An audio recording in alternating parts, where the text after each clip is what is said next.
in one of our video, we mentioned that there are banks in Kinalikuan ni client. There is also this one bank. I will not mention again. If you're an agent and you know the answer, you can comment down below. This bank is isa sa bangko nga nanggapang bawi sa credit advice for approval. Okay, and I got victimized twice. One of my first sale dito sa Saglan Canyon pa ko. I think way back 2023. Yeah, 23 or 24. 23. Yeah. Inag-release na unit. Ara ng advice. Tanan-tanan. Open account. Down. I don't know sa down.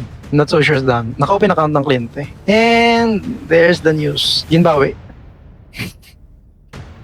Ginbawi. That's the only bank na naghatag sa approval sa kay client. Because si client medyo may record. Okay, Ginbawi. Ikaw as an agent, ang batsagon mo is, I don't know, paano may explain sa kliyente, lipay ng kliyente, na-amaze ang kliyente, wow, napa-approve ni sir ba? Grabe ba? And yeah, Ginbawi. Ikaw nga hinte, manong ka, why kami mo? Ibi ka, hindi man pwede. Okay, and that's it.